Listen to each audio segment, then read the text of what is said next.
Vis ta vie et donne sens à ta vie. Ne sois plus prisonnier de ton passé. Fais confiance à Dieu. Il est l'architecte de ton futur. La foi est dans le cœur. Les moments que nous traversons sont une épreuve de la foi. Alors, ne fléchissons pas parce que les lieux de culte sont fermés. Non. Soyons toujours dans la grâce, car le malin ne veut que notre faiblesse pour nous perdre. Lorsque tes ennemis se lèvent contre toi, ils sont en retard. Car il y a un Dieu qui avait déjà commencé à achever dans l'éternité ce qu'ils sont en train de combattre dans le temps des hommes. Crois seulement, marche dans la victoire de ton Seigneur et n'oublie pas que la règle d'or, c'est d'aimer son ennemi, c'est d'aimer son persécuteur, c'est d'aimer son malfaiteur comme Dieu nous aime. Faut-il pardonner à tout le monde? Comment peut-on pardonner à quelqu'un? Quelqu'un qui vous a fait du mal, surtout lorsque c'est quelqu'un de proche et que la confiance en vous a été brisée. Le pardon n'est pas une action unique que l'on entame et que l'on achève avec un court laps de temps. Le pardon est un processus à plusieurs niveaux et un long voyage dans lequel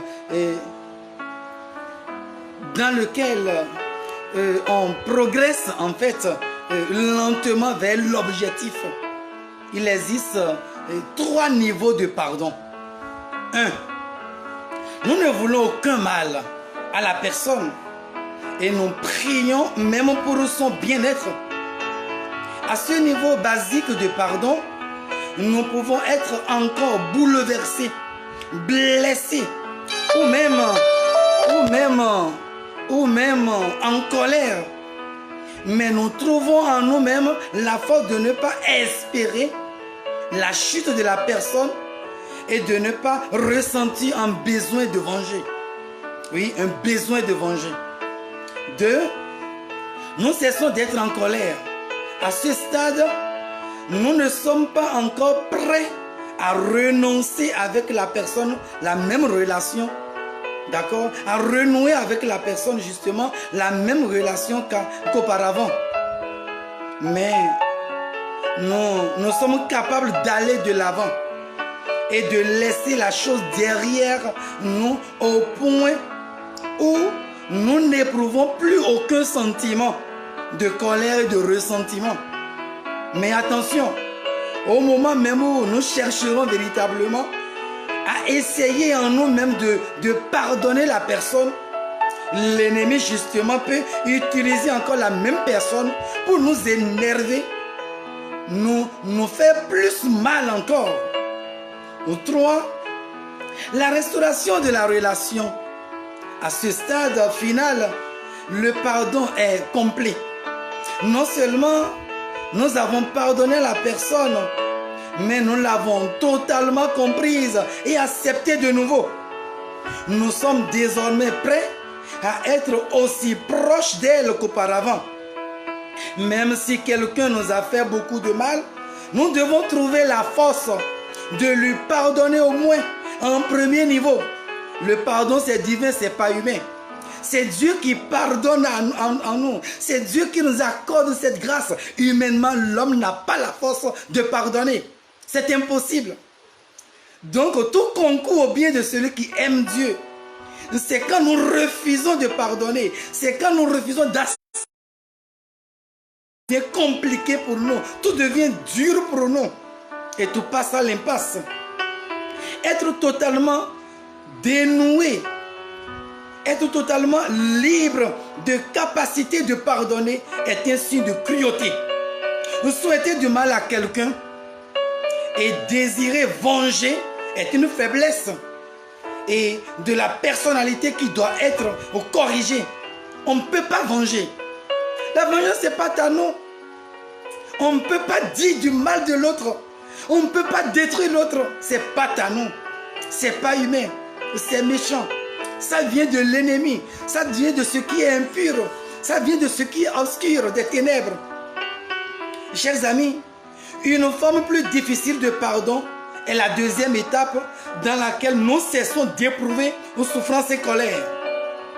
Si nous avons été blessés ou trahis, il peut nous falloir du temps et beaucoup d'efforts pour nous débarrasser des sentiments négatifs. Ce peut être un long processus, cela peut arriver, un long processus de guérison et de quête spirituelle jusqu'à parvenir à faire disparaître tout ressentiment de son cœur et de son âme. La forme idéale de pardon est le troisième niveau auquel nous restaurons la relation. Il faut cependant souligner que ce n'est pas toujours possible. Restaurer la relation de celui-là qui nous a offensés, nous a trahis, nous a blessés, nous a versés. Mais il faut être dans la grâce, il faut être dans la révélation pour pardonner, pour comprendre que l'amour est plus fort que tout. Certaines relations sont si toxiques que la seule chose responsable à faire est de s'en éloigner pour être libéré, pour être guéri, pour être restauré. Mais il n'est pas nécessaire de s'inscrire dans une démarche de tout ou rien. S'il s'avère impossible de restaurer la relation, il n'est pas toujours nécessaire de mettre fin à un contact ou de devenir hostile. Nous pouvons tout de même atteindre un niveau plus fondamental du pardon en leur souhaitant le bien. Il ne faut jamais maudire l'autre. Il faut toujours souhaiter du bien à l'autre, même si tu as mal.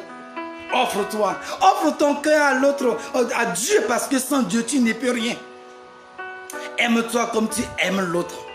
Et si l'autre était à ta place, et justement ce que nous ne savons pas, nous sommes souvent animés des sentiments de colère, de vengeance. On a toujours mal parce que l'autre nous a fait mal. Mais ce que nous oublions, peut-être l'autre qui nous a fait mal, l'autre qui nous a blessés, a oublié peut-être qu'il nous a blessés. Ou inconsciemment ne sait pas qui nous a blessés. C'est à nous toujours de faire la démarche, de faire le premier pas. Nous pouvons tout de même cesser d'être en colère et de leur accorder le respect fondamental.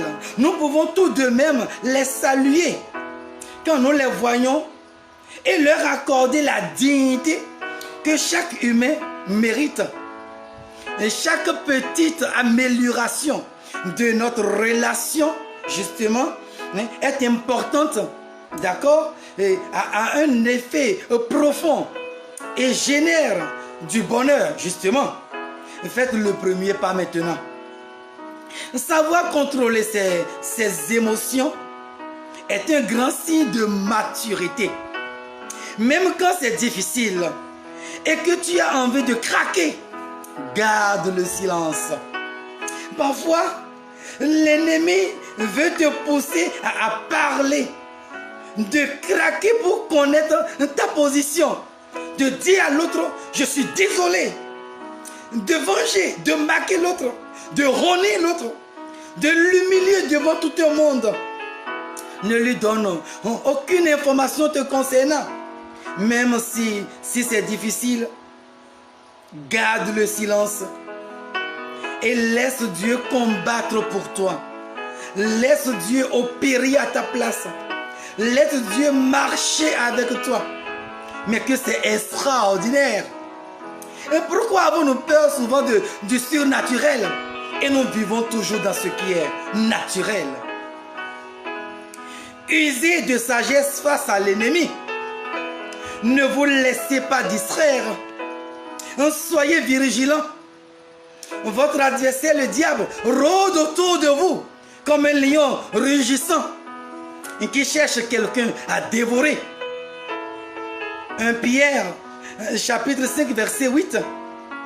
Satan ne peut pas dévorer qui il veut. Il doit trouver quelqu'un qui lui en donne l'occasion. Et en voulant venger, en gardant quelqu'un dans son cœur, en étant colérique et coléré et contre quelqu'un, ce sont des portes d'infestation, des portes spirituelles que nous ouvrons vraiment à l'ennemi de rentrer en nous. Parce que dans l'état de colère, Dieu n'est pas là. Dans l'état de vengeance, Dieu n'est pas dedans. Mon frère,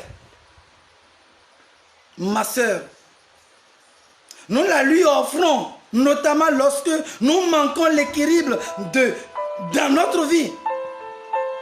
Par exemple, si nous nous nourrissons mal sur une longue période, l'ennemi peut tirer avantage de ce déséquilibre pour nous rendre malades. Les personnes convalescentes suivent souvent un régime strict qui leur permet de retrouver un bon équilibre alimentaire. Alors, recherche l'équilibre maintenant dans tout ce que tu fais.